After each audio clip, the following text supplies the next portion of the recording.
बीच में चाय पिलाते है ना। बच्चों देखो, आज हम लोग इलेक्ट्रिकल रेजिस्टेंस के सवाल देखेंगे, समय रहेगा तो सर्किट के भी सवाल थोड़ा समझ लेंगे। देखो भैया, हमें समझना है सीरीज में, जैसे आइडेंटिकल रजिस्टर यदि सीरीज में हो, एक 3 ओम, 3 ओम, 3 ओम और 3 ओम, तो हम कहते हैं यदि आइडेंटिकल रेजिस्टेंस सीरीज में हो तो इक्विवेलेंट रेजिस्टेंस का फॉर्मूला N × R होता है। मतलब कहते हैं R के N रेजिस्टर सीरीज में हो तो इक्विवेलेंट रेजिस्टेंस NR होता है। तो 3 ओम के 4 है तो इक्विवेलेंट रेजिस्टेंस 4 × 3 कितना हो जाएगा? 12 ओम। इक्विवेलेंट रेजिस्टेंस 4 × 3 क्या हो जाएगा? 12 ओम। ठीक, मान लीजिए 2 ओम के 5 रेजिस्टर लगे हो, 2 × 2 2 2 2 2। ठीक,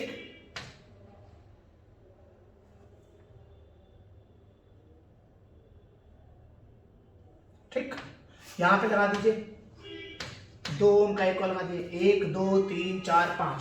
5 रेजिस्टर यदि सीरीज में लगे हो तो total resistance R equivalent N × R से, N का मतलब number of resistor, number of resistor 5, resistance 1 2 कितना आ जाएगा? 10 ओम।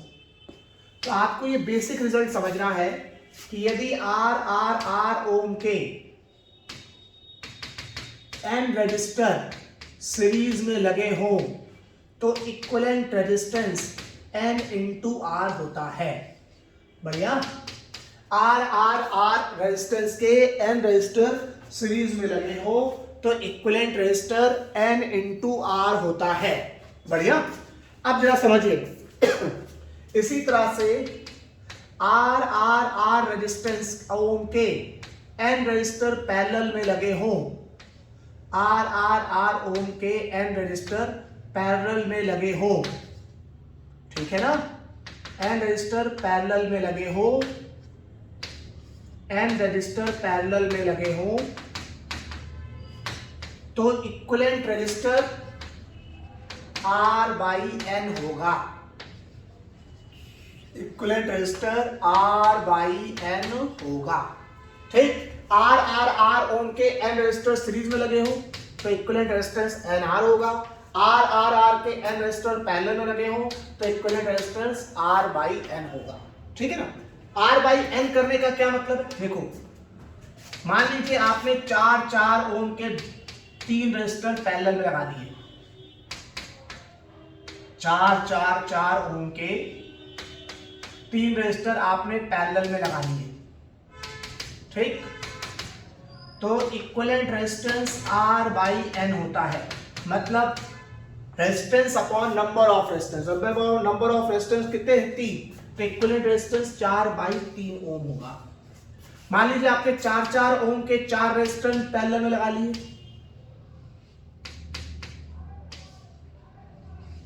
4 ओम के 4 रेजिस्टेंस पैरेलल में लगा लिए, और अब आपसे A और B के बीच इक्विवेलेंट रेजिस्टेंस पूछा जाए तो इक्विवेलेंट रेजिस्टेंस R/N होता है, एक resistance to the number of resistance, कितना आ जाएगा? 1 ओम। ठीक, मतलब समझ लीजिए, मान लीजिए आपने 2 ओम के 3 रेजिस्टेंस पैरेलल में लगा लिए,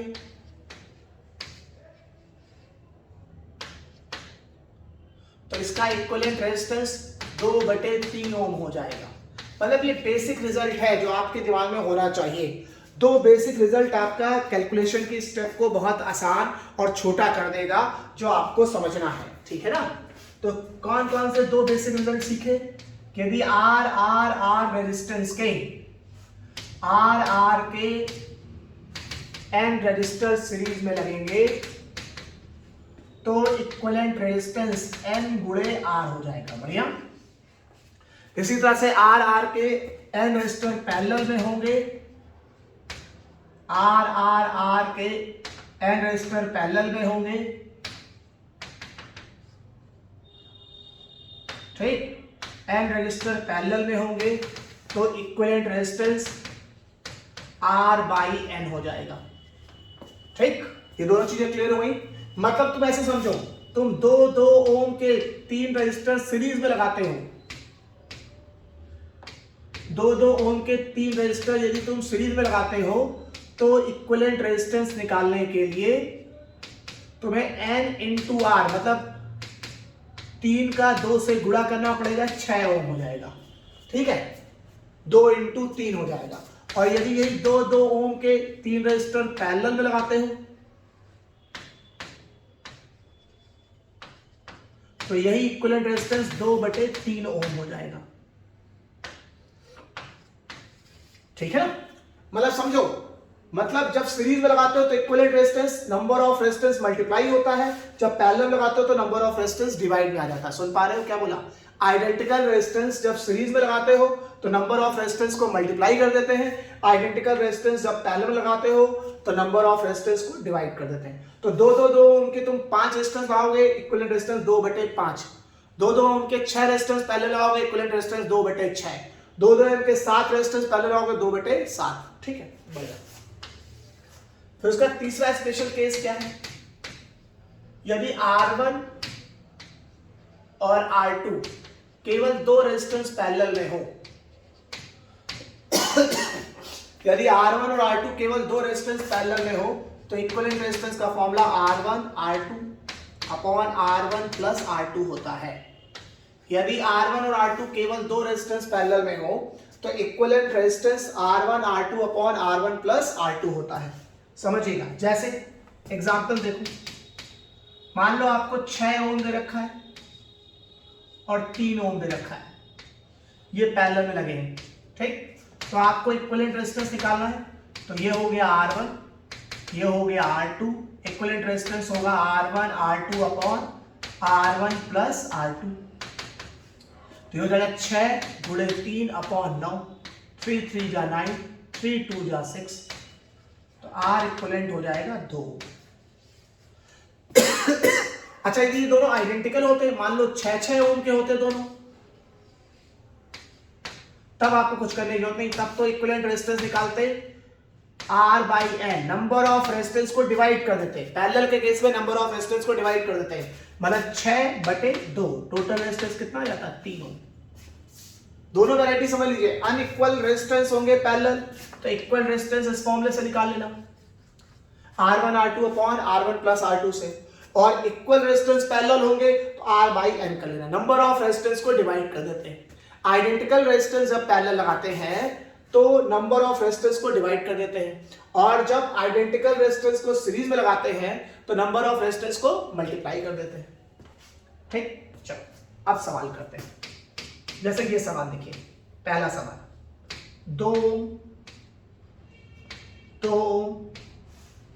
और 2, ये A है, ये B है।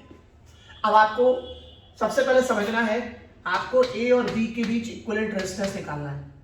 तो A को बोलेंगे इनपुट, B को बोलेंगे आउटपुट। तो A से करंट गई, B से निकली, तो इन सब में एक ही करंट गई, तो ये सब के सब क्या माने जाएंगे? सीरीज।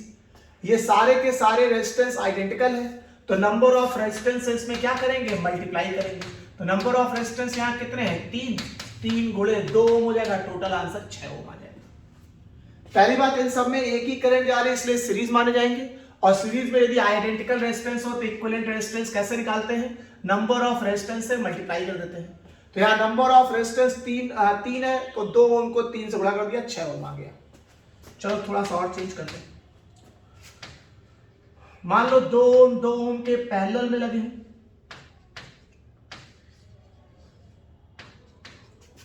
ये हो गया A, ये हो गया B। अब आपको फिर A और B के बीच इक्विवेलेंट रेजिस्टेंस चाहिए, तो जिसके जिसके बीच इक्विवेलेंट रेजिस्टेंस चाहिए होता है ना, तो जैसे A और B के बीच चाहिए तो A को बोलेंगे इनपुट, B को बोलेंगे आउटपुट। A से करंट आई, 3 भागों में बटी और फिर वापस पे निकल गई। जिसमें जिसमें करंट बढ़ती है वो सब के सब पैरेलल होते हैं, या ऐसे समझ लो दोनों कॉमन एंड पॉइंट्स जुड़े हैं। ये भी A और B के बीच जुड़ा है, ये भी A और B के बीच जुड़ा है, ये भी A और B के बीच जुड़ा है, सबके सब क्या है? पैरेलल। पैरेलल में जो रेजिस्टेंस का फॉर्मूला है वो R/N होता है, नंबर ऑफ रेजिस्टेंस से डिवाइड करते हैं, नंबर ऑफ रेजिस्टेंस से डिवाइड करते हैं, मतलब 2/3 बढ़िया। चलो आगे समझते हैं, एक सवाल और बनाते हैं। धीरे धीरे सवाल का लेवल हम बढ़ाएंगे। मान लीजिए यहां पर 2 ओम है,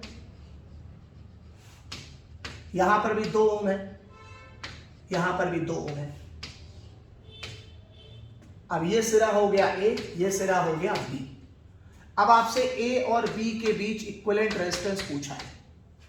ए और बी के बीच इक्विवेलेंट रेजिस्टेंस पूछा है।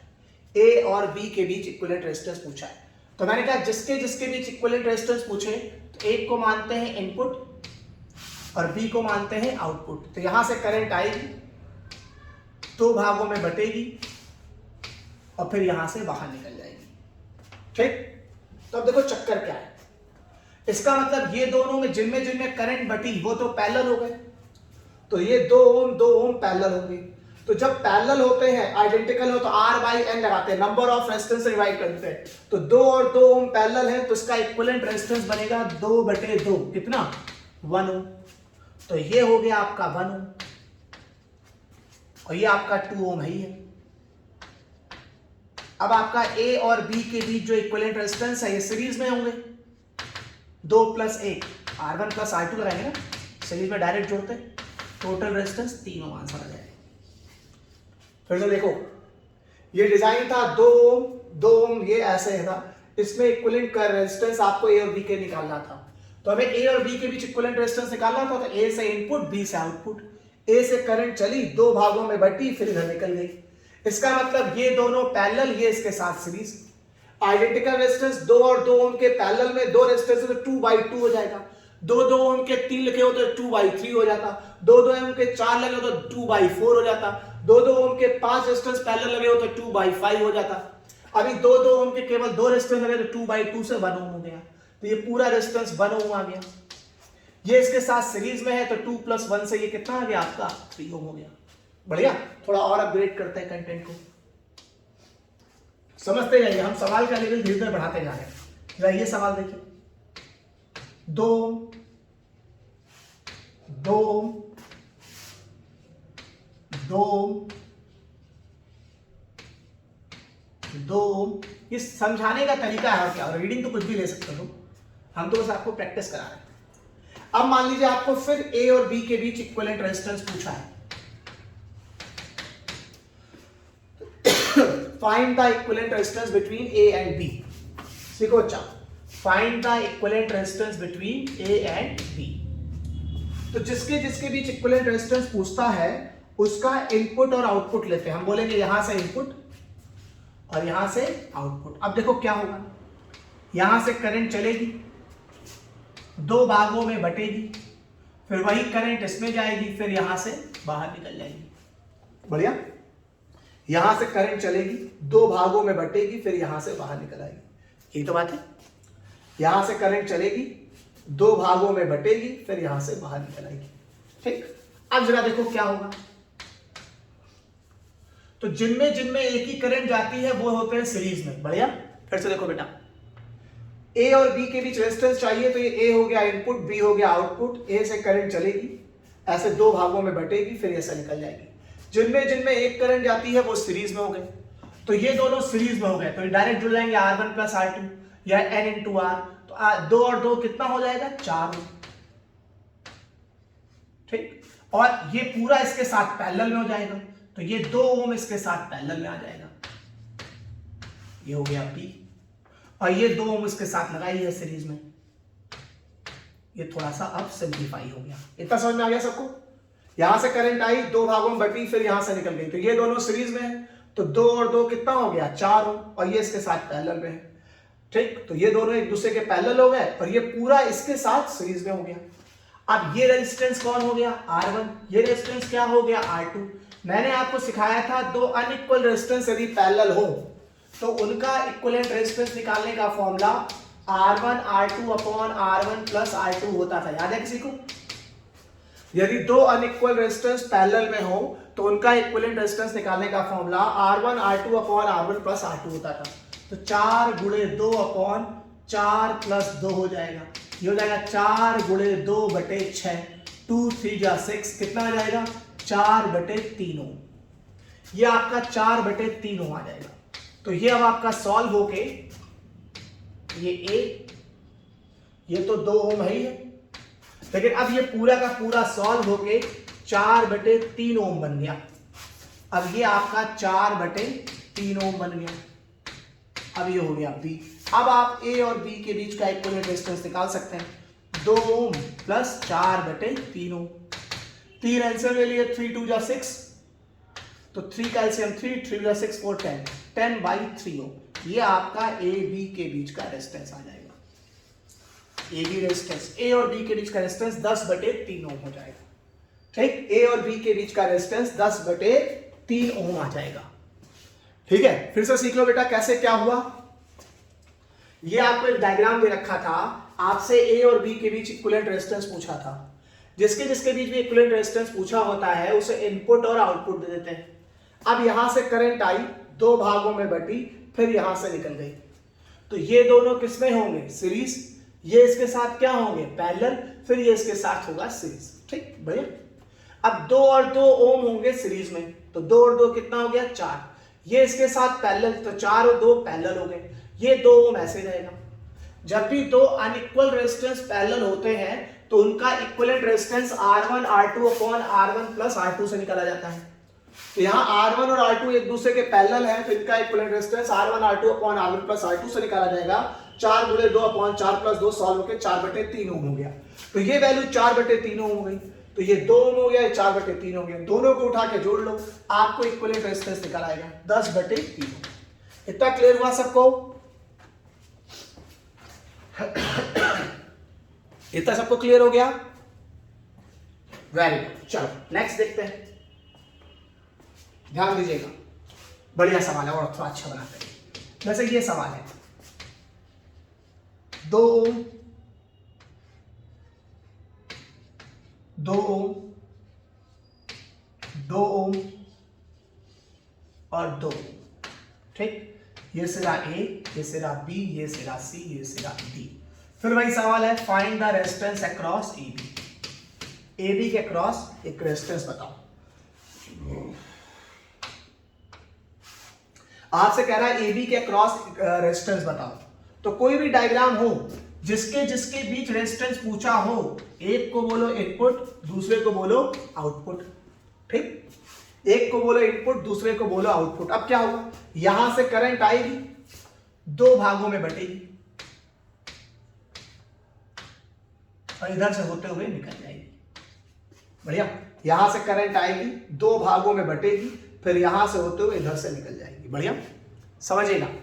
यहां से करंट आएगी, ए और बी के बीच इक्विवेलेंट रेजिस्टेंस निकालना है, तो ए से घुसेगी, फिर इधर से होते हुए फिर इधर से निकल जाएगी। ठीक, अब ध्यान से नोटिस करो, यहां से ए और बी के बीच रेजिस्टेंस निकालना है, तो ए से करंट आएगी, बी से निकलेगी, तो ये तीनों रेजिस्टेंस किस में है? सीरीज में। अरे भाई, जिसमें एक ही करंट जाएगी वो सीरीज में, और दूसरा इसके साथ पैरेलल में होगा। तो आपको ए और बी के बीच रेजिस्टेंस निकालना है, तो ए से करंट आई, बी से निकली, तो इन तीनों में तो एक ही करंट गई, तो ये तीनों सीरीज में हो गए, तो 2 2 और 2, ये टोटल हो जाएगा 6 ओम। बढ़िया, 2 ओम 2 ओम 2 ओम सीरीज में, ये 6 ओम जाएगा। ये पूरा का पूरा 6 ओम वाला सेटअप इसके साथ क्या होगा? पैरेलल में, तो ये हो जाएगा 2, ये हो जाएगा A, ये हो जाएगा B। अब यहां से आप इक्विवेलेंट रेजिस्टेंस निकाल सकते हैं।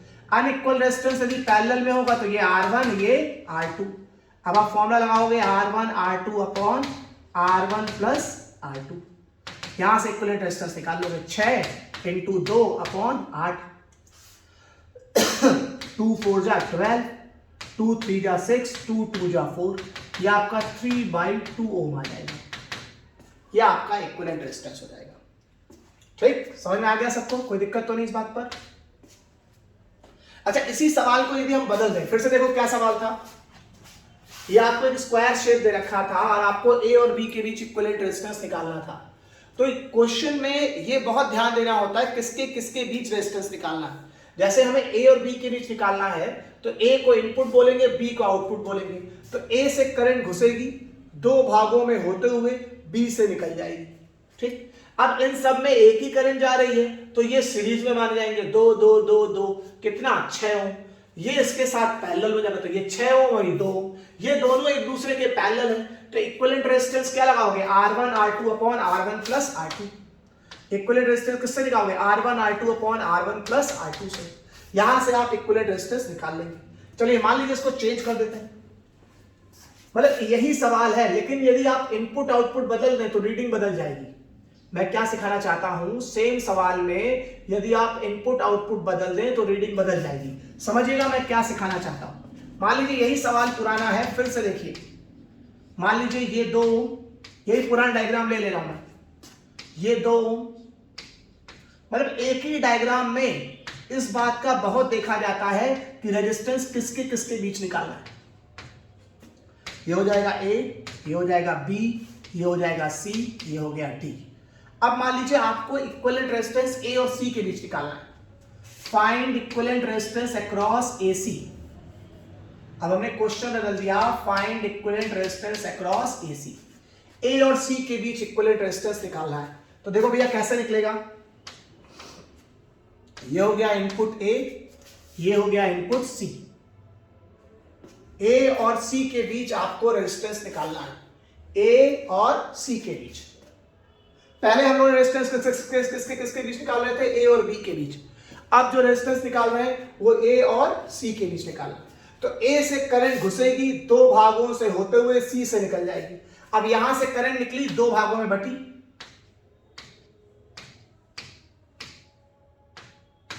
और फिर यहां से बाहर निकल गई। ठीक, अब बताओ ये दोनों किसमें? सीरीज में। ये दोनों किसमें? सीरीज में। और एक दूसरे के क्या होंगे? पैरेलल। फिर से देखना, हमें देखो वही डायग्राम था जब तुमने A और B के बीच रेजिस्टेंस निकालना था, तो ये इनपुट, ये आउटपुट, यहां से करंट आई, 2 भागों में बटी, इन सब में एक ही करंट जा रही है, सीरीज, ये इसके साथ पैरेलल, ये तीनों सीरीज, ये पैरेलल।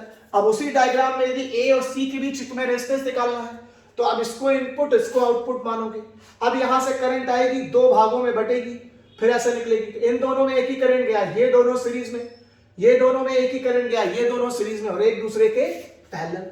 तो 2 और 2 ओम कितना हो जाएगा? 4 ओम। ठीक, ये 4 ओम हो जाएगा। मान लो ये A हो गया, ये C हो गया, ये वाला पूरा हो जाएगा। अब ये आ जाओ, 2 और 2 4 ओम। अब ये दोनों एक दूसरे के पैरेलल है, तो R/N कर लो, नंबर ऑफ रेजिस्टेंस को डिवाइड कर दो तो 4/2, 2 ओम आ जाएगा आंसर आपका। 2 ओम। तो A और B के बीच का इक्विवेलेंट रेजिस्टेंस आपका 2 ओम होगा। A और B के बीच का इक्विवेलेंट रेजिस्टेंस आपका कितना होगा? 2 ओम। ये सबको क्लियर हुआ? मतलब इनपुट और आउटपुट बहुत मायने रखता है। ठीक, थोड़ा और अच्छा सवाल बनाते हैं। समझिएगा, जैसे ये सवाल देखो, कभी कभी क्या होता है, सर्किट ओपन होता है, जो ओपन सर्किट होता है वो उसको लेते ही नहीं, क्योंकि कहते हैं उसमें सर्किट नहीं कंप्लीट हुआ, करंट जाएगी नहीं। करंट हमेशा हाई टू लो पोटेंशियल जाती है, तो जिनके जिनके बीच आपने पूछा है उन्हीं के बीच करंट मूव करेगी, high to low. Other point के बीच वो जाती ही नहीं। जैसे ये सवाल देखिएगा, ये सवाल देखिए, बहुत ही गजब का इज्जतदार सवालों में से एक है। देखिए, ये मैंने डायग्राम बना दिया। ठीक, ये सिरा हो गया A, ये सिरा हो गया B, ये सिरा हो गया E, ये सिरा हो गया F। 2 चीजें समझनी है। पहला तो ये कि इनपुट और आउटपुट बदलने पर इक्विवेलेंट रेजिस्टेंस की वैल्यू बदल जाती है। एक ही डायग्राम में यदि आप इनपुट और आउटपुट बदल देंगे तो इक्विवेलेंट रेजिस्टेंस की वैल्यू बदल जाएगी। ठीक, मैं आपको 2 बार डायग्राम डिस्कस करता हूं, पहले इसमें, फिर दोबारा फिर इसको बनाऊंगा, फिर इसको डिस्कस करूंगा। सेम ये डायग्राम फिर से बना दे रहा हूं। देखो, ये 2 ओम, फिर यहां पर 2 ओम, फिर यहां पर 2 ओम, बढ़िया। फिर इधर आ जाओ, 2 ओम, फिर यहां पर 2 ओम, फिर यहां पर 2 ओम, फिर 2 ओम,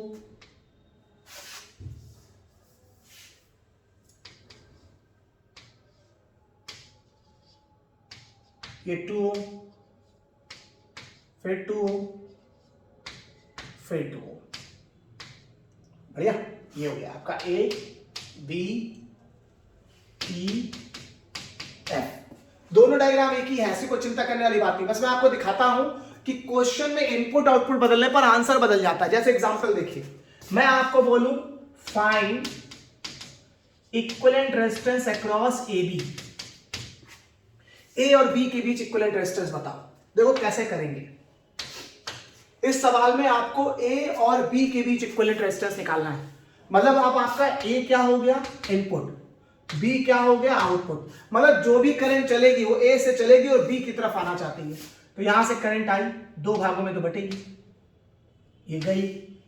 अब आपको लगेगा सर उधर क्यों नहीं जा रही। एक्चुअली ये तार खुला हुआ है, जो तार खुला है वो सर्किट कंप्लीट नहीं है, ओपन सर्किट है, वहां करंट नहीं जाएगी। तो ये करंट इधर से लौटने लग जाएगी। सर उधर भी नहीं जाएगी क्योंकि उधर भी खुले, बाहें फैलाए, हट जाने दो उसे। ये वैसे भी लौट के आना तो बी पर है ना। अरे हमारा इनपुट है ए, आउटपुट है बी, मतलब ये हाई पोटेंशियल होता है, ये लो पोटेंशियल होता है। तो नाली में पानी ऊपर से नीचे भागना चाहता है, तो ये पानी उधर नहीं भागेगा। ढलाव मान लो ये है, लो पोटेंशियल ये है, आउट ये है, ये इन है, ये आउट है। तो करंट इधर से जाएगा, ऐसे होते हुए वापस बी से निकल आएगा। तो जो रास्ते खुले वो खुले रह जाते हैं, उसमें करंट नहीं जाएगा, ये ओपन सर्किट हो जाएगा, इन दोनों में करंट नहीं जाएगा। तो ये करंट ऐसे होगा, ये करंट इधर आएगा, ये ऐसे निकल जाएगा। अब ध्यान से नोटिस करो, तुमको समझ में आ रहा होगा ये तीनों रेजिस्टर सीरीज में है, 2 ओम 2 ओम 2 ओम। बताओ आप सभी लोगों को समझ में आ रहा होगा कि 2 2 2 2 ओम के ये तीनों रेजिस्टेंस सीरीज में है। तो 2 2 4 2 6, ये 6 ओम हो गया, ये सीधे सीधे आपका 6 ओम हो गया। बढ़िया। 6 ओम किसके पैरेलल में है, 2 ओम के पैरेलल में है।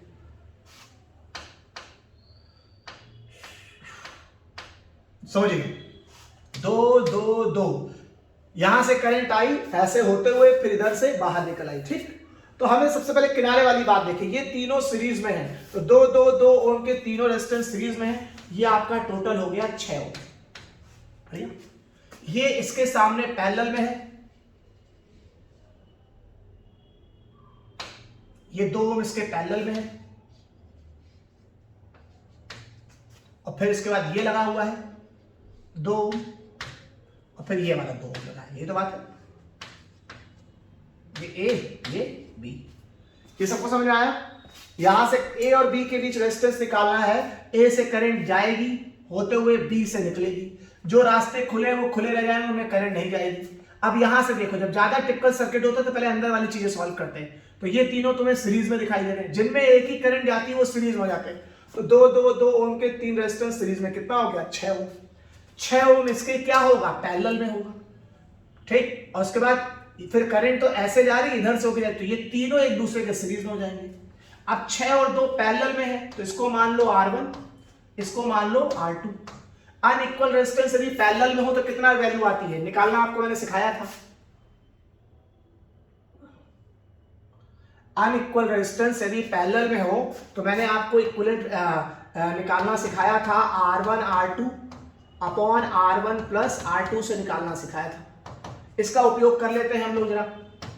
कितना आ जाएगा, 2 इंटू 6 और 2 प्लस 6, 2 4 जा 8, 2 3 जा 6, 2 2 जा 4, 3/2 हो जाएगा। सही है, हाँ 12/8, 4 3 12, 4 2 3/2। तो ये पूरा का पूरा 3/2 हो जाएगा। तो मतलब यदि सही से बनाओ, ए से शुरू करो तो 2 ओम, ये पूरा का पूरा 3/2 ओम, और फिर इसके बाद 2, ये तो हो जाएगा। अब ए और बी के बीच इक्विवेलेंट रेजिस्टेंस निकाल लो, ये तीनों सीरीज में है। तो ए और बी का टोटल रेजिस्टेंस जोड़ो, 2 ओम प्लस 3/2 ओम प्लस 2, तो 2 एलसीएम ले लो, 4 प्लस 3 प्लस 4/2 भाई, 4 प्लस 3 प्लस 4, 4 3 7 2, 9/2, 9/2 ओम आपका आंसर आ जाएगा। यह आपका इक्विवेलेंट रेजिस्टेंस आ जाएगा 9/2 ओम। बढ़िया। जरा इसी सवाल को उल्टा कर लेते हैं। यदि हम आपसे पूछे ए और एफ के बीच रेजिस्टेंस, अरे देखो सवाल तो सॉल्व करना बड़ी बात नहीं है, मेन अप्रोच पता हो कि यदि आपसे ए और बी के बीच इक्विवेलेंट रेजिस्टेंस पूछेगा तो ए को इनपुट मानेंगे, बी को आउटपुट मानेंगे। अब ए से करंट चलेगी, 2 भागों में बटेगी, फिर यहां से बी से निकल जाएगी। तो पहला कंसेप्ट तो ये है कि जो तार ओपन है वो ओपन ही रहेंगे, इनमें तो करंट ही नहीं जाएगी, इन दोनों को तो हटा दो। ठीक, फिर उसके बाद ये तीनों रेजिस्टेंस एक ही लाइन में होंगे, तो ये तीनों माने जाएंगे सीरीज में। ये तीनों एक ही लाइन में है तो ये तीनों माने जाएंगे सीरीज में, 2 2 2। ठीक, ये कितना हो गया, 6 ओम। ये 6 ओम इसके साथ पैरेलल में बन जाएगा, तो 6 और 2 ओम पैरेलल हो जाएंगे। 6 और अनआइडेंटिकल रेजिस्टेंस यदि पैरेलल में हो तो equivalent resistance R1 R2 upon R1 plus R2 से निकाला जाता है। तो 6 गुणे 2 12, 6 प्लस 2 12/8 मतलब 3/2 ओम हो गया। तो ये पूरा रेजिस्टेंस 3/2 ओम हो गया। तो यदि A से B रेजिस्टेंस निकालना है तो 2 ओम, ये पूरा का पूरा 3/2 ओम और ये 2 ओम, ये तीनों सीरीज में हो गए। आपने उठा के जोड़ लिया तो 2 एलसीएम ले लिया, 2 2 जा 4, 2 2 जा 4, 4 4 8। अच्छा सुन जाओ, गलत हो गया है ना, तो 4 4 8 गलत हो गया, यहाँ पे ठीक कर लेते हैं। 2 2 जा 4, 2 2 जा 4, 4 4 8 3 11/2 ओम, सॉरी 11/2 ओम आपका आंसर हो जाएगा। यह कैलकुलेशन मिस्टेक हो गई। ठीक, चलो तो मैं तुम्हें सिखाना चाहता हूं, एक ही डायग्राम में यदि इनपुट आउटपुट बदल दो तो इक्विवेलेंट रेजिस्टेंस ही बदल जाता है। सेम यही डायग्राम ये है, लेकिन अब मैं आपसे जो इक्विवेलेंट रेजिस्टेंस जानना चाहता हूं वो ए और एफ के बीच जानना चाहता हूं। किसके बीच जानना चाहता हूं बेटा? ए और एफ के बीच में। अब यदि मैं ए और एफ के बीच जानना चाहूंगा तो ए हो जाएगा इनपुट और एफ क्या हो जाएगा? आउटपुट। अब ए से करंट घुसेगी, 2 भागों में बटेगी और सबको घूम फिर के पहुंचना कहां पे है बेटा बताओ? एफ तक, और फिर यहां से बाहर निकल जाना है। ए से घुसना है और एफ से बाहर निकलना, मतलब यहां से करंट ऐसे आएगी, 2 भागों में बटेगी, फिर ऐसे होते हुए इधर निकल जाएगी। अब ये दोनों जो तार खुले, ये बेचारे खुले रह जाएंगे, इनमें कोई करंट नहीं जाएगी। बढ़िया, ये दोनों ओपन वायर जाएंगे, इसमें करंट जाएंगे। ये हमारा इनपुट, ये हमारा आउटपुट। मैंने क्या बोला? इनपुट और आउटपुट की लोकेशन बदलने से इक्विवेलेंट रेजिस्टेंस की वैल्यू बदल जाती है। तो यदि अब आपको ए और एफ के बीच रेजिस्टेंस निकालना है तो ए इनपुट एफ आउटपुट, ए से करंट घुसी, 2 भागों में बटी, फिर यहां से निकल गई। अब यदि हम इसको समझना चाहें तो देखो क्या है, पहले अंदर की चीजें समझो समझो पहले अंदर ही समझिए। ए से ये 2 ओम हो गया, ये हमने 2 ओम लगा दिया। अब जरा इसके बाद की बात देखो, यहां से करंट 2 भागों में बटी, इन दोनों में एक ही करंट गई ना, तो ये 2 और 2 ओम सीरीज में हो गए। ये कितने हो गए? 4 ओम। बढ़िया, ये 2 ओम 2 ओम सीरीज में हो गए, एक ही करंट जा रही है तो 4 ओम। इधर आ जाओ, ये 2 ओम 2 ओम एक ही करंट जा रही है, तो ये दोनों सीरीज में हो गए, ये दोनों एक दूसरे के पैरेलल हो गए, तो 4 और 4 ओम पैरेलल हो गए, ये दोनों इकट्ठा हो गए। फिर इन सबकी करंट इकट्ठा होकर इसमें गई तो ये 2 ओम हो गया। इतना समझ में आया? ये आपका एफ हो गया। कैसा, ये क्या करती है? फिर से देखो बेटा, यहां से करंट आई, पहले रास्ते में कितना आया? 2 ओम। यहां से करंट 2 भागों में बटी। अब जब 2 भागों में बटी तो जितनी करंट इसमें जाएगी वही मतलब इन दोनों में एक ही करंट जा रही है, ये दोनों सीरीज में 2 और 2 4 ओम। जो करंट इसमें जा रही वही करंट इसमें जा रही, ये दोनों सीरीज में 2 और 2 4 ओम, एक दूसरे के क्या हो गए? पैरेलल। फिर उसके बाद ये 2 ओम, फिर इसके बाहर निकल गए। अब आपको ए और एफ के बीच इक्विवेलेंट रेजिस्टेंस निकालना है, तो 4 और 4 किसमें होंगे? पैरेलल। तो इक्विवेलेंट रेजिस्टेंस हो जाएगा 4/2, कितना? 2। 4 और 4 होंगे पैरेलल में, तो इक्विवेलेंट रेजिस्टेंस हो जाएगा 4/2, कितना? 2। ये तीनों होंगे सीरीज में। भाई आइडेंटिकल रेजिस्टेंस सिखाया था ना, यदि एक जैसे रेजिस्टेंस हो तो नंबर ऑफ रेजिस्टेंस से डिवाइड कर देते हैं। तो 4 4 ओम के 2 रेजिस्टेंस है तो इक्विवेलेंट रेजिस्टेंस 4/2 हो जाएगा, मतलब 2। अब ये 2 2 2 ओम के तीनों रेजिस्टेंस पैरेलल हो गए, तो इक्विवेलेंट रेजिस्टेंस कितना आ गया? 6 ओम। बढ़िया, देख लो एक ही तरह का डायग्राम है, लेकिन इनपुट आउटपुट बदलने पर इक्विवेलेंट रेजिस्टेंस बदल जाता है। देख लो, एक साइड से करंट घुसेगी, 2 भागों में बटेगी, फिर इधर से बाहर निकल जाएगी। नहीं हमें ए और एफ के बीच रेजिस्टेंस निकालना था, तो जब हम ए और एफ के बीच रेजिस्टेंस कैसे निकालेंगे? यहां से करंट आई, 2 भागों में बटी, फिर यहां से बाहर निकल गई। जब यहां से बाहर निकली तो क्या हुआ? देखो, जब यहां से करंट 2 भागों में बटी तो ये दोनों में एक ही करंट गई, तो ये 2 और 2 ओम सीरीज में हो गए, तो 2 और 2 4 हो गया। ये दोनों में एक ही करंट गई तो ये 2 और 2 4 हो गया। ये 2 ओम हमने यहां लगा दिया, ये वाला 2 ओम यहां लगा दिया। देखो ये वाला 2 ओम ये लग गया, ये 2 और 2 सीरीज में है, 4 ओम हो गया। ये और 2 2 और 2 सीरीज में 4 ओम। एक दूसरे के, भाई इन दोनों में करंट बटी है ना, तो एक दूसरे के पैरेलल में 4 ओम हो गए, ये 2 ओम हो गया। आइडेंटिकल रेजिस्टेंस पैरेलल में हो तो equivalent resistance number of resistance से डिवाइड करके बनता है, 4/2 से 2 ओम हो गया। अब ये तीनों 2 2 ओम के सीरीज में, तो इक्विवेलेंट रेजिस्टेंस क्या हो जाएगा? 6 ओम हो जाएगा। ये बात सबको समझ में आई? आज हम आपको इक्विवेलेंट रेजिस्टेंस निकालना सिखा रहे हैं, जो जो केसेस जरूरी है उनके बारे में, ठीक है ना? चलो देख लो भैया, एक बार निहार लो, फिर मुझे बताओ। एक बार अपनी बुद्धि के हिसाब से भी निहार लो क्या किया है हमने, ठीक है ना।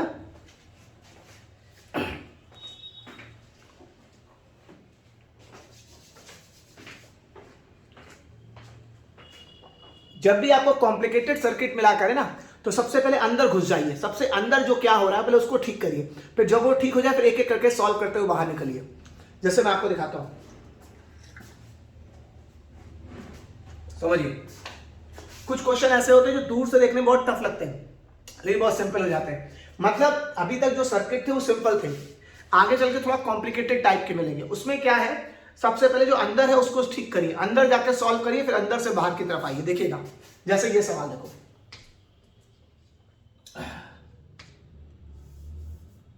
ये आपको दे रखा है 3 ओम,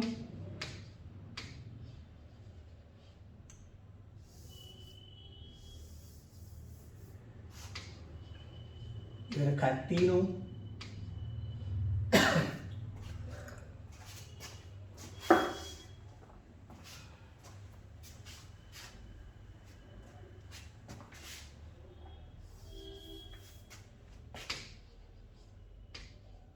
ये 3 ओम, ये 6 ओम, ये 3 ओम। फिर उसके बाद ये 3 ओम,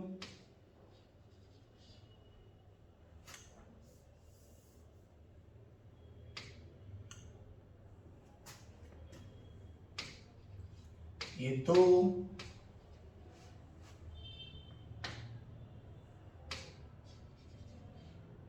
दो,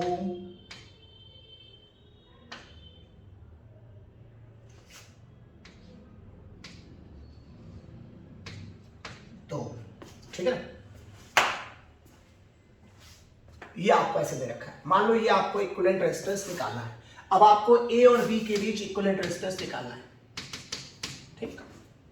तो मैं नहीं कह रहा हूं कि आप हमेशा करंट लेके चलिए, जो आपको अब सीधे समझ में आने लगा उसको डायरेक्ट यूज करिए। अब एक रफ स्केच तो हो ही गया ना, अब आपको खुद ही समझ में आता है यदि ए और बी के बीच रेजिस्टेंस निकालना है तो ये इनपुट है, ये आउटपुट है, यहां से करंट गई, 2 भागों में बटी, फिर यहां से बाहर निकल आई। तो हमको साफ साफ समझ में आ रहा है ये तीनों सीरीज में है। बताओ भाई, हमें इतना जब बहुत ज्यादा कॉम्प्लिकेटेड सर्किट होता है तो बार बार करंट लेके चलने की जरूरत नहीं है, लॉजिक से भी आइडिया लगा सकते हैं। हमें ये समझ में आ रहा है कि ये तीनों रेजिस्टेंस क्या है, सीरीज में है। तो 2 ओम, 2 ओम और 2 ओम सीरीज में है, तो इनका इक्विवेलेंट रेजिस्टेंस हो गया आपका 6 ओम। हो गया, बोलो भैया, ये सबको समझ में आया? आपको ये समझ में आ रहा है कि 2 ओम, 2 ओम, 2 ओम के तीनों रेजिस्टेंस सीरीज में है, तो ये इक्विवेलेंट रेजिस्टेंस हो गया आपका 6 ओम। हो गया, ये 6 ओम फिर इसके साथ पैरेलल हो गया,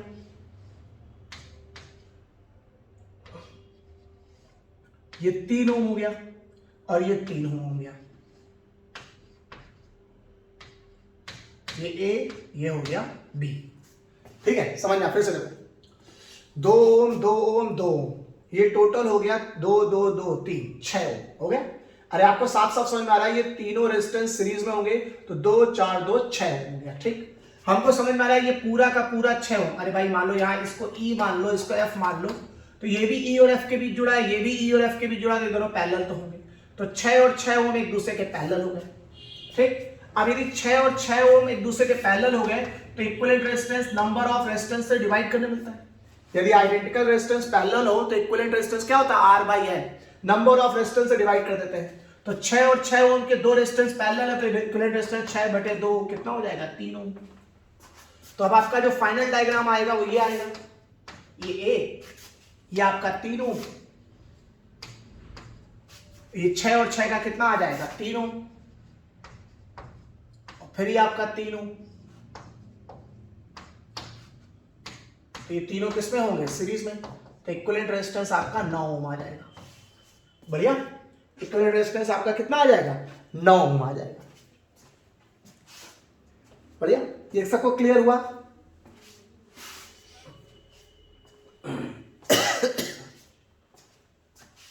ठीक, चलो थोड़ा सा और अच्छा समझते हैं। ये तो थोड़ा सा बेसिक हो गया, अब थोड़ा सा कुछ स्पेशल केस समझते हैं, कुछ स्पेशल बातें समझते हैं, कुछ स्पेशल वैरायटी के भी सवाल हमको समझने हैं, ठीक। अब हमको एक स्पेशल केस समझना है, जिसे हम लोग बोलते हैं पॉइंट लगाओ मेथड। पॉइंट लगाओ मेथड।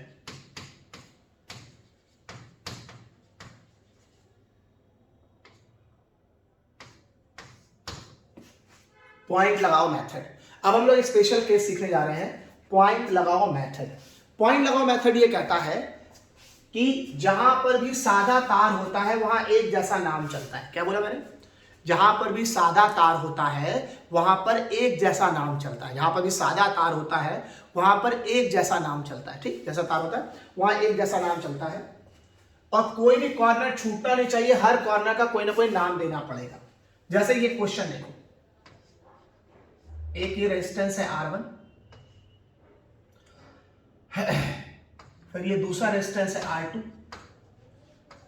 और ये तीसरा रेजिस्टेंस है R3। ये सिरा हो गया A, ये सिरा हो गया B और इस तरह से सादा तार लगा दिया गया है। ठीक, ये डायग्राम देखिए, ये एक सवाल आपके सामने है, इसी सवाल से हमें सब सीखना है। आपको AB के क्रॉस इक्विवेलेंट रेजिस्टेंस निकालना है और इस तरह के सवाल दिया है और यहाँ सादा तार लगा है। ये जहां पर भी सादा तार लगा होता है ना, यहां पर हमें पॉइंट लगाओ मेथड लगाना पड़ जाता है। क्या सर ये पॉइंट लगाओ मेथड क्या है? मैंने क्या बोला? जहां पर भी सादा तार लगा हो वहां पॉइंट लगाओ मेथड लगाना पड़ता है। पॉइंट लगाओ मेथड ये कहता है कि हर कॉर्नर का कोई ना कोई नाम होना चाहिए। पहले कॉर्नर ढूंढो, एक कॉर्नर ये है, एक कॉर्नर ये है, एक कॉर्नर ये है और एक कॉर्नर ये है। हर कॉर्नर का कोई ना कोई नाम होना चाहिए। ये बात सबको समझ में आई? पॉइंट लगाओ मेथड ये कहता है, पॉइंट लगाओ मेथड में सभी कॉर्नर का नाम होना चाहिए।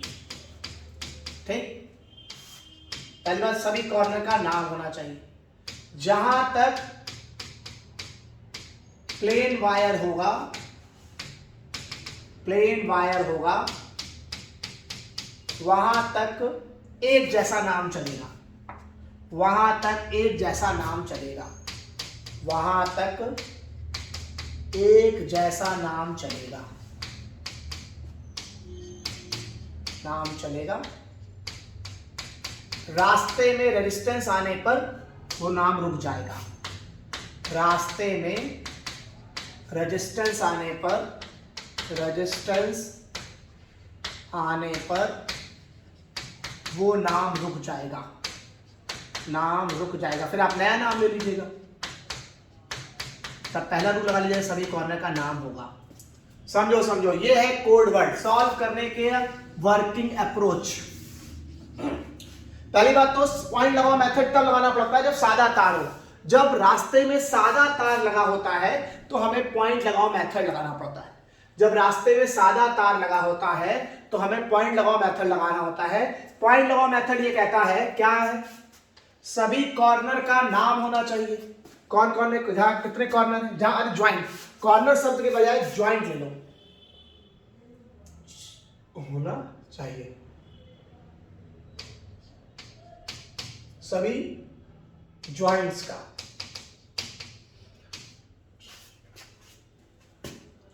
ठीक है, सभी ज्वाइंट्स का नाम होना चाहिए। एक ज्वाइंट यहां है, एक ज्वाइंट यहां है, एक ज्वाइंट यहां है, एक ज्वाइंट यहां है। ठीक, सभी ज्वाइंट्स का नाम होना चाहिए। इसका भी नाम होना चाहिए, इसका भी नाम होना चाहिए, इसका भी नाम होना चाहिए, इसका भी नाम होना चाहिए। तो पहली बात, सभी ज्वाइंट्स का नाम होना चाहिए। जहां तक प्लेन वायर होगा वहां तक एक जैसा नाम चलेगा। जहां तक प्लेन वायर होगा वहां एक जैसा नाम चलेगा। ठीक, जहां तक प्लेन वायर होगा वहां एक जैसा नाम चलेगा। ठीक, मान लो यहां पर अब दूसरा, रास्ते में रेजिस्टेंस आने पर वो नाम रुक जाएगा। समझना, जैसे मान लो इस तरह का नाम ए है तो यहां प्लेन वायर है, यहां रेजिस्टेंस आ गया, यहां रुक जाएगा, लेकिन यहां पर तो चलेगा।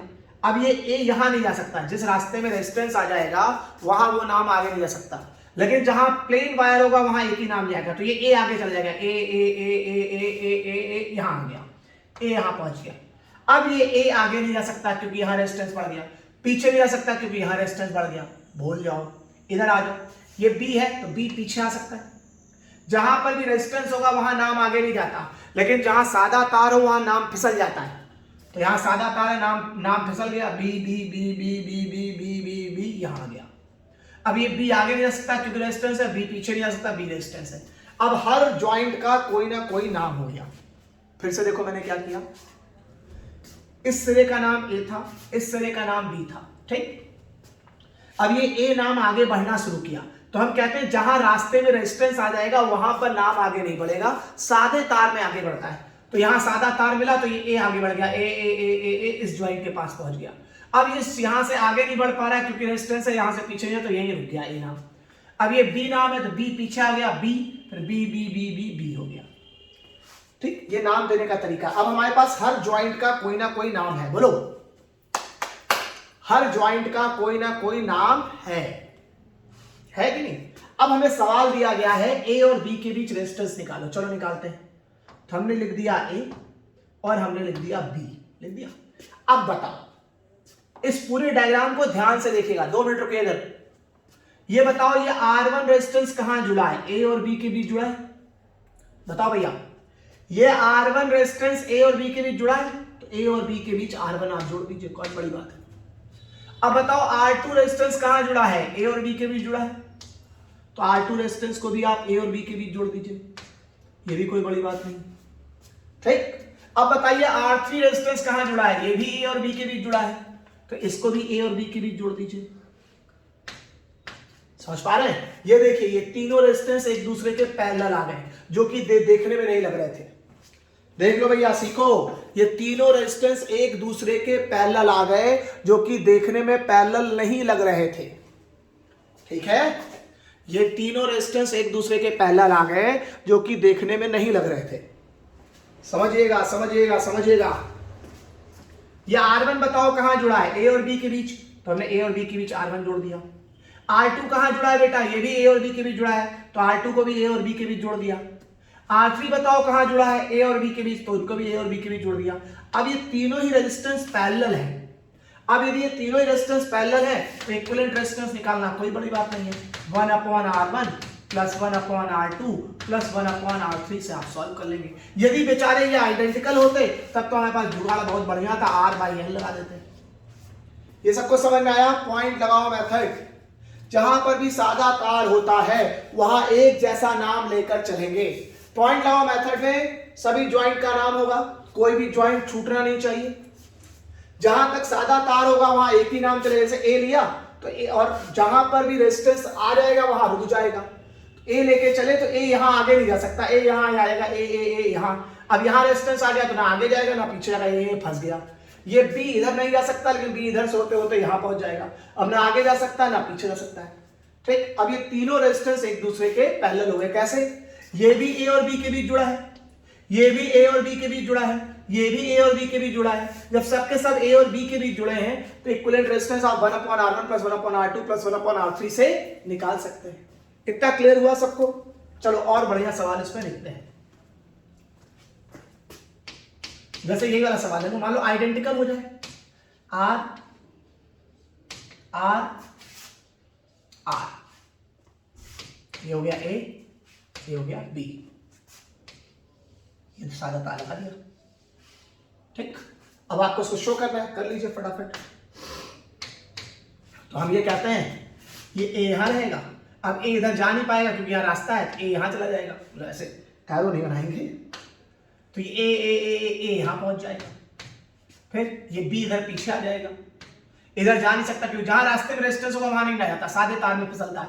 तो B B B B B यहां तो यहां आ जाएगा। अब आपकी प्रॉब्लम सॉल्व हो गई। अब यदि A और B के बीच डिस्कशन करना चाहें तो देखिए क्या होगा। ये कहां लगा है, A और B के बीच R। ये कहां लगा है, A और B के बीच R। ये कहां लगा है, A और B के बीच R। लग गया। अब ये तीनों ही रेजिस्टेंस A और B के बीच लगे तो तीनों ही पैरेलल हो गए, तो आपका ये इक्विवेलेंट रेजिस्टेंस R/3 ओम हो जाएगा।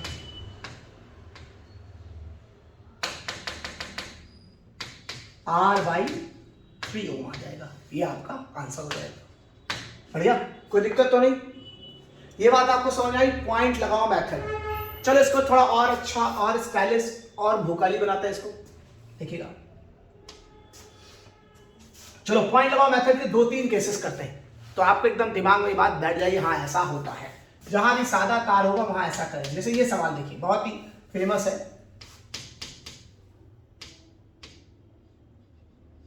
ये रेजिस्टेंस R, ये रेजिस्टेंस R, ये रेजिस्टेंस R, ये रेजिस्टेंस R, ये रेजिस्टेंस B और ये एक सादा तार लगा है।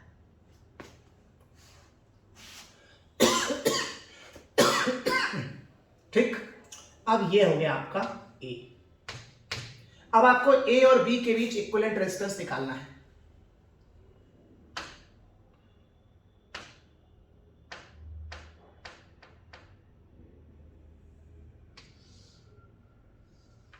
अब सही लग रहा, अच्छा लग रहा है। ये हो गया A, ये हो गया B। अब आपको A और B के बीच इक्विवेलेंट रेजिस्टेंस निकालना है। तो देखो कैसे करेंगे। जहां भी आपको जब भी सादा तार दिख जाए ना, तो थोड़ा बहुत पॉइंट लगाओ मेथड के बारे में सोचने लग जाया करिए। पॉइंट लगाओ मेथड ये कहता है कि हर कॉर्नर का कोई ना कोई नाम होना चाहिए, कोई भी कॉर्नर या ज्वाइंट छूटना नहीं चाहिए। तो पहला ज्वाइंट तुम्हें ये दिखाई दे रहा है, इस ज्वाइंट का नाम हो गया A। अब इधर तो रास्ते में रेजिस्टेंस है, तो A इधर तो बढ़ेगा नहीं, A इधर बढ़ सकता है, तो A यहां पहुंच गया। इस ज्वाइंट का नाम भी A हो गया। ये समझ में आया किसी को? यदि इस ज्वाइंट का नाम A है तो A इधर तो जा नहीं सकता। जहां रास्ता होता है, जहां रेजिस्टेंस होता है, वहां नाम नहीं आता। जहां सादा तार है वहां नाम पहुंच जाता है, तो A यहां पहुंच जाएगा। अब इधर आ जाओ, ये B है, इस ज्वाइंट का नाम B है। इधर भी रेजिस्टेंस है, B इधर भी नहीं जा सकता, इधर भी रेजिस्टेंस, B इधर नहीं जा सकता। एक ज्वाइंट छूट गया, इस ज्वाइंट का कोई नाम अपनी तरफ से दे दो P। ये तुमने ज्वाइंट के नाम दे दिए। ठीक, अब कोई ज्वाइंट छूटा नहीं। अब इसको रीड्रॉ कर लो। कैसे रीड्रॉ कैसे होगा? हर एक रेजिस्टेंस को अलग अलग बनाओ। कैसे? आपको A और B के बीच इक्विवेलेंट रेजिस्टेंस चाहिए। किसके किसके बीच चाहिए बेटा? A और B के बीच। चलो सबसे पहले ये A लो। ठीक, ये वाला रेजिस्टेंस कहां जुड़ा है बताओ? A और P के बीच जुड़ा है। ध्यान से देखिएगा मैंने क्या बोला। ये वाला रेजिस्टेंस A और P के बीच जुड़ा है, तो A से इसको निकालो और P तक लेते जाओ। ये हो गया P। ठीक, बात कर। ये वाला रेजिस्टेंस कहां जुड़ा है? P से B तक जुड़ा है, तो फिर P से निकालो इसको।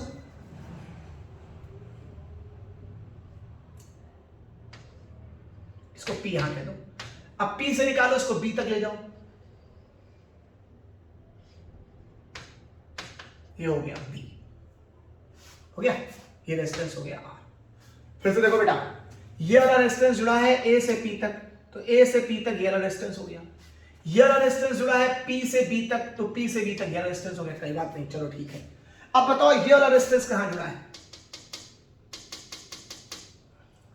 ये वाला रेजिस्टेंस कहां से जुड़ा है? A से लेकर P तक। बताओ भैया, ये रेजिस्टेंस कहां जुड़ा है? A से लेकर P तक। तो A से शुरू करो और P तक लाके छोड़ दो इसको। फिर से डायग्राम देखो, ये वाला रेजिस्टेंस A से P तक जुड़ा है, तो A से शुरू करो, P तक जोड़ दो, खत्म हो जाता। अब बताओ ये वाला रेजिस्टेंस कहां से कहां तक जुड़ा है?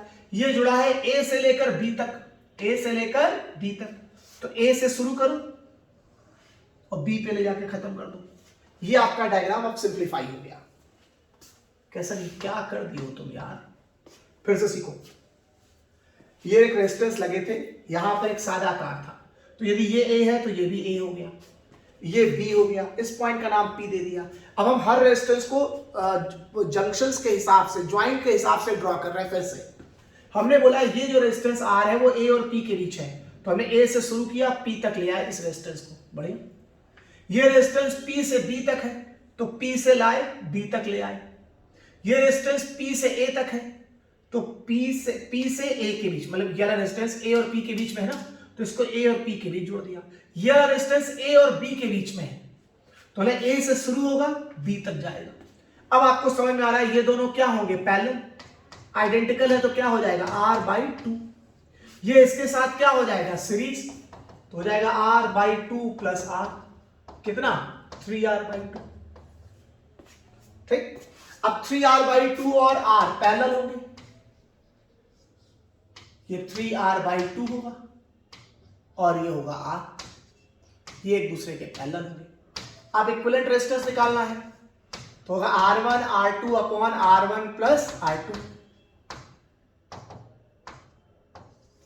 R1 R2 की बात करें तो 3R/2 इंटू आर और 3r/2 प्लस आर कितना हो जाएगा 5r/2, r/2 से r/2 कैंसिल तो ये आ जाएगा 3r/5, ये इक्विवेलेंट रेजिस्टेंस आ जाएगा। फिर से देख लो भाई कैसे करना है, आपको ए और बी के बीच इक्विवेलेंट रेजिस्टेंस निकालना है, तो ये इनपुट है और ये आउटपुट है, ठीक। ए और बी के बीच इक्विवेलेंट रेजिस्टेंस निकालना है, तो ये इनपुट है और ये आउटपुट है।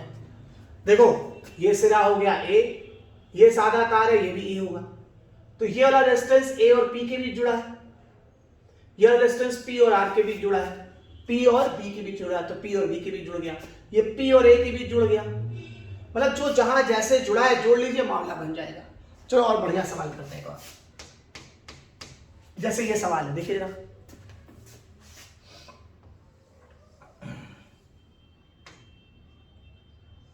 ये रेजिस्टेंस हो गया आर, ये रेजिस्टेंस हो गया आर, ये रेजिस्टेंस हो गया आर, ये रेजिस्टेंस हो गया आर, ये सिरा हो गया ओ, ये सिरा हो गया ए, बढ़िया।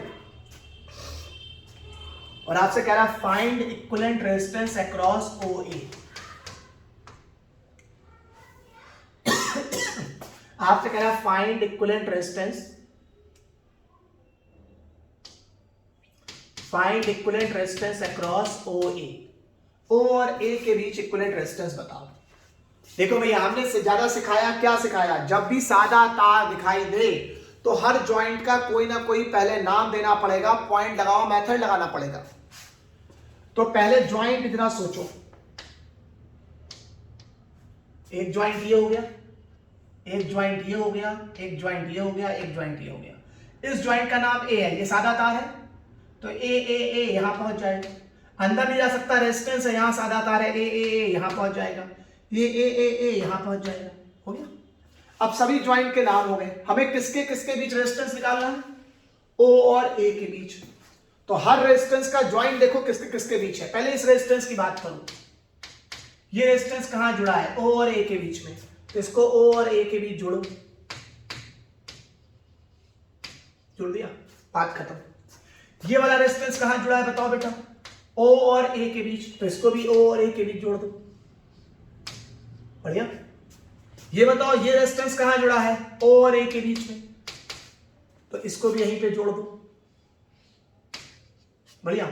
ये रेजिस्टेंस कहां जुड़ा है, ओ और ए के बीच, इसको भी यहीं पे जोड़ दो,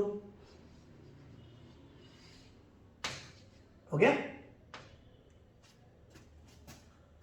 फिर से देखो ये रेजिस्टेंस कहां जुड़ा है, ओ और ए के बीच, ये कहां जुड़ा है, ओ और ए के बीच, ये कहां जुड़ा है, ओ और ए के बीच, ये कहां जुड़ा है, ओ और ए के बीच। ये चारों के चारों रेजिस्टेंस ओ और ए के बीच जुड़ा है, सबका एंड पॉइंट सेम है, तो सारे के सारे रेजिस्टेंस पैरेलल होंगे। इक्विवेलेंट रेजिस्टेंस क्या होगा, R/4 होगा कि नहीं होगा, सीख लो भैया, बहुत सिंपल सवाल था।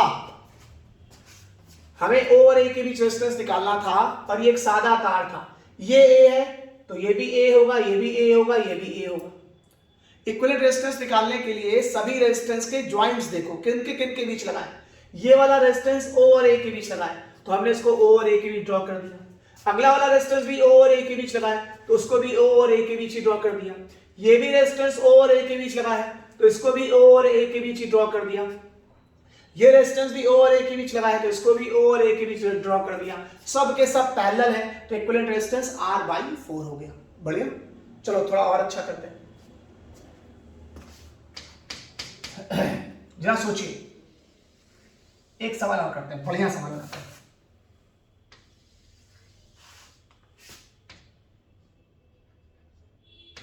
ये रेजिस्टेंस R, ये O और ये A, ये B, ये रेजिस्टेंस R, ये रेजिस्टेंस R,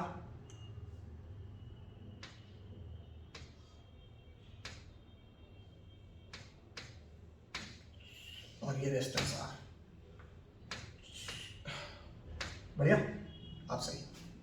ये डायग्राम हमने बना रखा है, मान लो इस पॉइंट को ले लो B। अब आपको फिर से वही सवाल दिया जा रहा है, एक डायग्राम सबको क्लियर हो गया, हाँ ठीक है। कॉर्नर का नाम B है और रेजिस्टेंस R है, ठीक है। ये जो है ज्वाइंट B है, फिर आपको सवाल दिया जा रहा है find the resistance between O and A। सीखेगा, आपसे O और A के बीच रेजिस्टेंस पूछा जा रहा है, O और A के बीच में। हमने बताया जहां भी सादा तार होगा तो पॉइंट लगाओ मेथड लगाएंगे। पॉइंट लगाओ मेथड ये कहता है जहां भी सादा तार है वहां एक जैसा नाम चलेगा और कोई भी ज्वाइंट का नाम छूटना नहीं चाहिए। अब जरा बताओ, ये वाला ज्वाइंट A,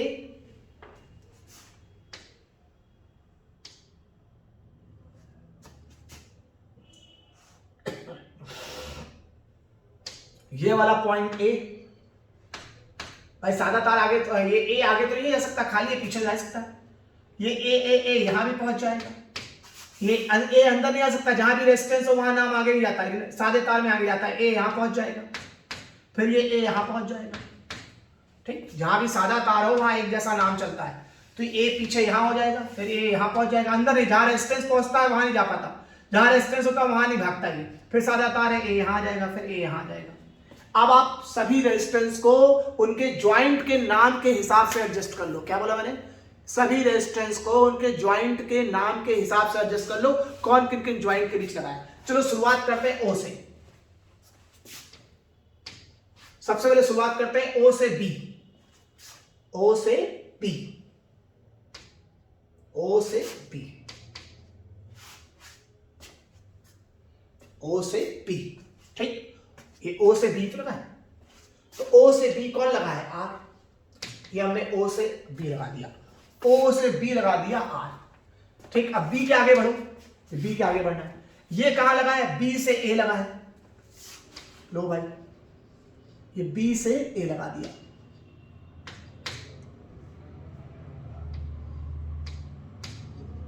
ठीक, ये B से A। ये कहां लगा है? ये भी B से A लगा है, इसको भी B से A लगा दिया। ये कहां लगा है? B से A लगा है, इसको भी B से A लगा दिया। हो गया? अब आपका हिसाब पूरा। फिर से देखो, हमें O से A के बीच का रेजिस्टेंस निकालना है, लेकिन हमारा तरीका क्या है कि हम सभी रेजिस्टेंस को उसके ज्वाइंट के हिसाब से बनाएंगे। पहले हम इस रेजिस्टेंस की बात करते हैं। ये कहां लगा है? O से B, तो ये लग गया O से B, बात खत्म। ये कहां लगा है? B से A, तो ये लग गया B से A। ये वाला R कहां लगा है? B से A, तो ये भी लग गया B से A। ये कहां लगा है? B से A, तो ये भी लग गया B से A। अब आप O से A के बीच का इक्विवेलेंट रेजिस्टेंस निकाल सकते हो। ये तीनों रेजिस्टेंस पैरेलल में है, कितना होगा? R/3। अब ये इसके साथ सीरीज में हो जाएगा, तो ये हो जाएगा R/3 प्लस R, तो ये आ जाएगा 4R/3। ये आपका इक्विवेलेंट रेजिस्टेंस आ जाएगा। क्लियर हुआ सबको? बताओ भैया, क्लियर हुआ? ठीक है, अब हम लोग बात करते हैं शॉर्ट सर्किट की। अब हम लोग बात करते हैं शॉर्ट सर्किट की। देखिएगा, ठीक, अब हम लोग बात करते हैं शॉर्ट सर्किट की।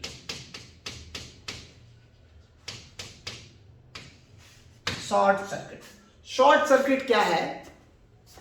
The path which offers zero resistance,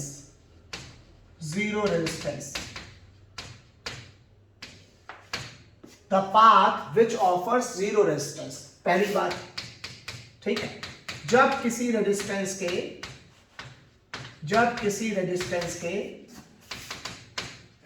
के दोनों एंड पॉइंट के बीच सादा तार लगा देते हैं, मतलब प्लेन वायर तार लगा देते हैं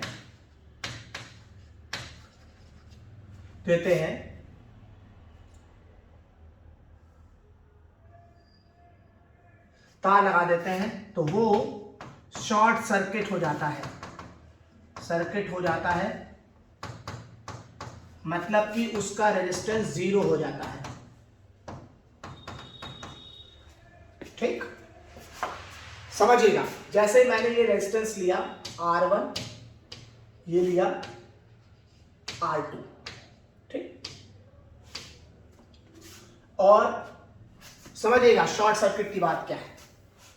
मैंने ये लिया R1, ये लिया R2 और ये लिया R3। ठीक। और अब मैंने क्या कर दिया, यहां पर एक सादा तार लगा दिया।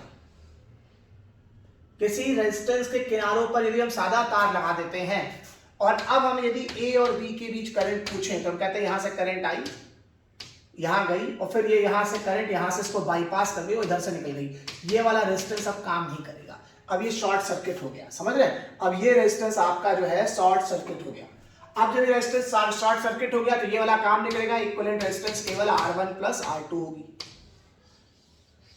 मान लीजिए दूसरा डायग्राम बनाए, मान लीजिए ये R1, ये R2, ये R3,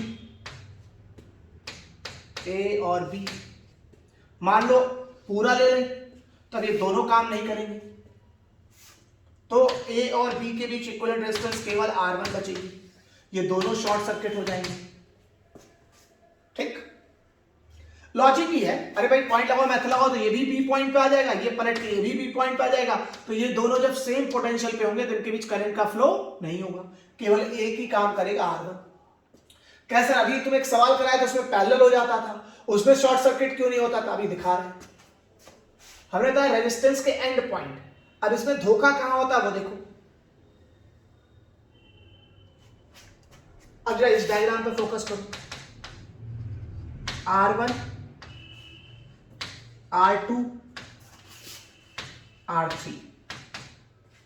अब यहां पर दिक्कत क्या? अब जो हमने पुराना वाला सवाल कराया था उसमें क्या डिफरेंस था वो देखो। उसमें क्या होता था, हम ऐसे शॉर्ट सर्किट करने की कोशिश तो करते थे लेकिन फिर यहां से एक वायर लगा देते थे तो पोटेंशियल में डिफरेंस आ जाता था। मतलब हमारा ये ए और ए तो होता था लेकिन तुरंत फिर यहां बी आ जाता, तो ये ए से बी बन जाता था।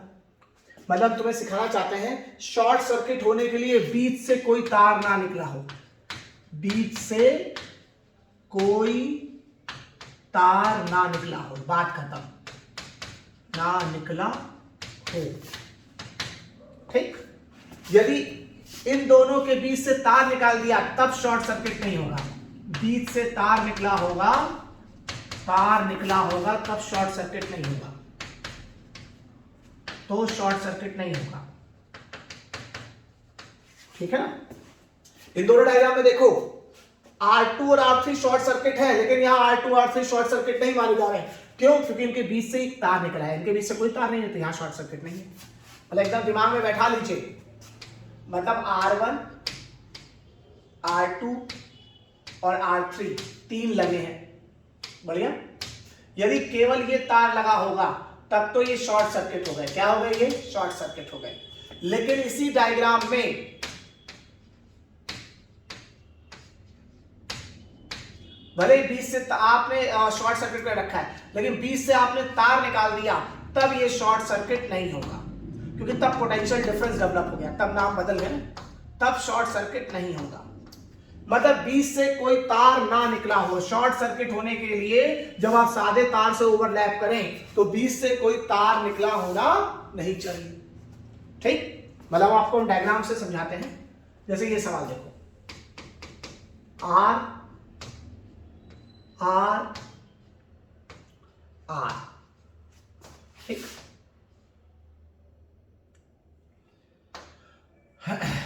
फिर R, फिर R, फिर R। आप समझिएगा, ये सिरा है A, ये सिरा है B, ये ऐसे बना दिया, ये ऐसे बना दिया और ये हमने ऐसे बना दिया। अब ध्यान से देखो, इस डायग्राम में ध्यान से देखो चक्कर क्या है। जैसे ये वाला जो सेगमेंट है आपका, ये वाला जो सेगमेंट है उसमें कुछ भी शॉर्ट सर्किट नहीं है। ठीक है, आपको दिखाई दे रहा है यहां सादा तार लगा है। सादा तार लगने में शॉर्ट सर्किट तब हो सकता है जब बीच से कोई तार ना निकला हो। यदि बीच से कोई तार निकल गया तो ये शॉर्ट सर्किट नहीं माना जाएगा। बढ़िया, तो ये दोनों शॉर्ट सर्किट नहीं हो पाएंगे क्योंकि बीच से तार निकल गया। ये दोनों शॉर्ट सर्किट नहीं हो पाएंगे क्योंकि बीच से तार निकल गया। कोई तार निकल आई तो फिर शॉर्ट सर्किट नहीं होगा। कौन सा शॉर्ट सर्किट होगा? ये वाला। इसमें आपने सादा तार लगाया, इन दोनों एंड पॉइंट को जोड़ा और बीच से कोई तार नहीं निकला तो ये दोनों शॉर्ट सर्किट हो जाएंगे।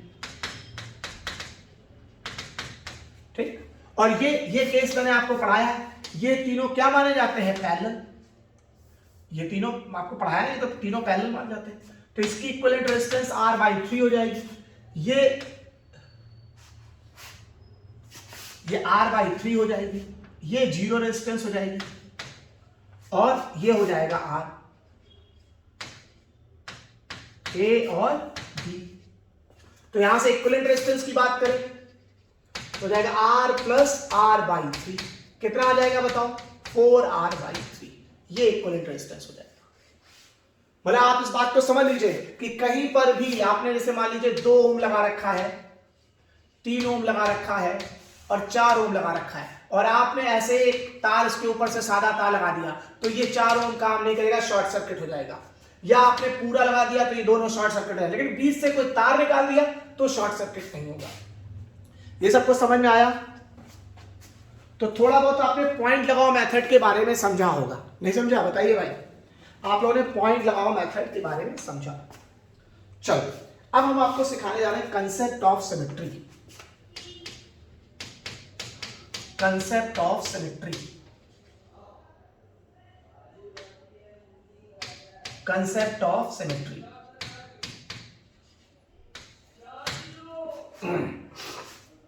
अब हम लोग बात करते हैं कंसेप्ट ऑफ सिमेट्री की।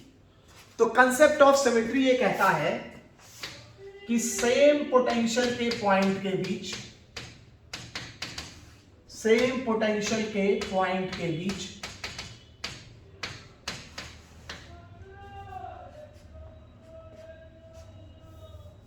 सेम पोटेंशियल के पॉइंट के बीच कंसेप्ट ऑफ सिमेट्री ये कहता है कि जो लाइन सर्किट को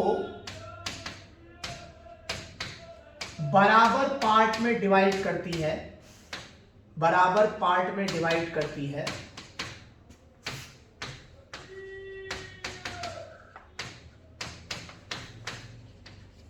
जो लाइन सर्किट को बराबर पार्ट में डिवाइड करती है उसके अक्रॉस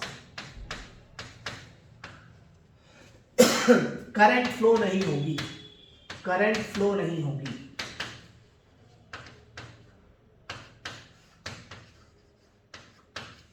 यह आपका कंसेप्ट ऑफ सिमेट्री है। जो लाइन सर्किट को बराबर पार्ट में डिवाइड करती है उसके अक्रॉस करंट फ्लो नहीं होगी। मतलब जैसे ये सवाल देखो, आपको मैं डायग्राम दिखाता हूं। ये 2, ठीक, ये 2, फिर ये 2, ये हो गया, यहां हो गया 3, ये हो गया 4, फिर ये हो गया 2, फिर ये हो गया 2, ये हो गया 2, ये हो गया A, ये हो गया B, ठीक। कंसेप्ट ऑफ सिमेट्री में एक और वर्ड है, एक स्टेटमेंट और है, इनपुट और आउटपुट के परपेंडिकुलर। ये वर्ड सही रहेगा क्या? इनपुट आउटपुट के परपेंडिकुलर जो लाइन सर्किट को, अब वर्ड सही है, सर्किट को बराबर भाग पार्ट में डिवाइड करती है। इनपुट और आउटपुट के परपेंडिकुलर, इनपुट और आउटपुट के परपेंडिकुलर जो लाइन सर्किट को बराबर पार्ट में डिवाइड करती है उसके क्रॉस करंट फ्लो नहीं होगा। कैसे, क्या चीज है? एक सवाल मैं सिखाऊंगा, इसी से आपको बहुत कुछ सीखना है। रेजिस्टेंस का अप्रोच निकालने वाला ये एक आखिरी सवाल है, उसके बाद अगले केस कल के वीडियो में हम लोग कराएंगे, देखिएगा, क्योंकि थोड़े सवाल कल कराएंगे तो थोड़ा और आपके लिए अच्छा रहेगा, एक ही दिन में इतना ज्यादा नहीं झेल पाओगे। देखो, हमें रेजिस्टेंस निकालना है A और B के बीच में। तो ये हो गया इनपुट, ये हो गया आउटपुट। अब हम ये बताते हैं कैसे कंसेप्ट ऑफ सिमेट्री लगता है। क्या लिखा है? इनपुट आउटपुट के परपेंडिकुलर, इनपुट आउटपुट के परपेंडिकुलर, ये हो गया, ठीक। इनपुट और आउटपुट के परपेंडिकुलर जो लाइन सर्किट को बराबर पार्ट में डिवाइड करती है, इनपुट और आउटपुट के परपेंडिकुलर ये लाइन होगी, इसको बोलेंगे line of symmetry, line of symmetry बोलेंगे, क्योंकि ये वाकई बराबर पार्ट में डिवाइड कर रही है। जिस तरह के रेजिस्टेंस इधर है उस तरह के रेजिस्टेंस उधर है, दोनों साइड एक ही जैसे रेजिस्टेंस है। इधर भी 2-2 ओम के रेजिस्टेंस पैरेलल लगे, यहाँ भी 2-2 ओम के रेजिस्टेंस पैरेलल लगे। जैसा रेजिस्टेंस इस लाइन के इधर दिखाई दे रहे हैं वैसे रेजिस्टेंस लाइन के उधर दिखाई दे रहे हैं, तो ये लाइन ऑफ सिमेट्री हो गई। इनपुट और आउटपुट के परपेंडिकुलर, शब्दों को ध्यान दीजिएगा, इनपुट और आउटपुट के परपेंडिकुलर जो लाइन सर्किट को बराबर पार्ट में डिवाइड करती है उसके अक्रॉस करंट फ्लो नहीं होगी। मतलब आपका ये 3 ओम काम नहीं करेगा क्योंकि इसके अक्रॉस करंट ही नहीं बहेगी, और ये 4 ओम काम नहीं करेगा। बढ़िया। इनपुट और आउटपुट के परपेंडिकुलर जो लाइन सर्किट को बराबर भागों में डिवाइड करती है उसके अक्रॉस करंट नहीं फ्लो होगी। तो यहां से करंट आएगी, 3 भागों में बटेगी, ना इसमें नहीं जाएगी, इसमें नहीं जाएगी, ये इधर निकल जाएगी, ये इधर निकल जाएगी, ये इधर निकल जाएगी। समझ में आया मैंने क्या बोला? इनपुट और आउटपुट के परपेंडिकुलर, इनपुट और आउटपुट के परपेंडिकुलर लाइन यदि सर्किट को बराबर भागों में डिवाइड करती है, एक जैसे भागों में डिवाइड करती है, तो वो लाइन ऑफ सिमेट्री कहलाती है, और उस समय उसके अक्रॉस जो रेजिस्टेंस होते हैं उसमें करंट नहीं जाएगी। तो यहां से करंट इनपुट से घुसी, इस 3 ओम में नहीं जाएगी, इस 4 ओम में जाएगी, क्योंकि उस लाइन के अलावा करंट जाती ही नहीं है। तो हाई टू लो आगे चली जाएगी, ये वाली करंट यहां चली जाएगी, ये वाली करंट यहां चली जाएगी, ये वाली करंट यहां चली जाएगी। तो ये 2 ओम कितने हो जाएंगे? 4 ओम। बढ़िया। ये 2 और 2 क्या हो जाएंगे? 4 ओम। ये भी पैरेलल हो जाएगा।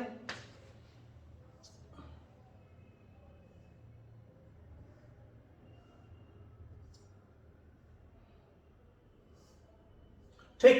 तो अब देखिए, ये 2 ओम पैरेलल हो जाएंगे, 4 ओम, ये 2 सीरीज हो जाएंगे, गलत हो गया। ये फिर से देखो, इनपुट और आउटपुट के परपेंडिकुलर यदि सर्किट बराबर भागों में बढ़ता है तो ये लाइन ऑफ सिमेट्री कहलाएगी। लाइन ऑफ सिमेट्री के क्रॉस लगे हुए वायर में करंट नहीं जाती है, तो इसमें कोई करंट नहीं जाएगी। ये करंट यहां आएगी, यहां से आगे निकल जाएगी, ये करंट यहां से आगे निकल जाएगी, ये करंट यहां से, इनके बीच कोई करंट नहीं जाएगी। तो 3 ओम और 4 ओम नहीं काम करेंगे। तो ये 2 और 2 ओम सीरीज में हो गए, 4 ओम। ये 2 और 2 ओम सीरीज में हो गए, 4 ओम। ये 2 ओम सीरीज में हो गए, ये 4 ओम। ये तीनों रेजिस्टेंस पैरेलल में होंगे। इक्विवेलेंट रेजिस्टेंस क्या हो जाएगा? 4/3। ये आपका इक्विवेलेंट रेजिस्टेंस हो जाएगा। ठीक। इक्विवेलेंट रेजिस्टेंस क्या हो जाएगा? 4/3 ओम। 4 4/3 ओम आपका इक्विवेलेंट रेजिस्टेंस हो जाएगा। ये आपका कंसेप्ट ऑफ सिमेट्री हो गई। कल के लेक्चर में हम आपको इक्विवेलेंट रेजिस्टेंस निकालना और इलेक्ट्रिकल सर्किट और इलेक्ट्रिकल सेल के बारे में और बढ़िया से डिस्कस करेंगे।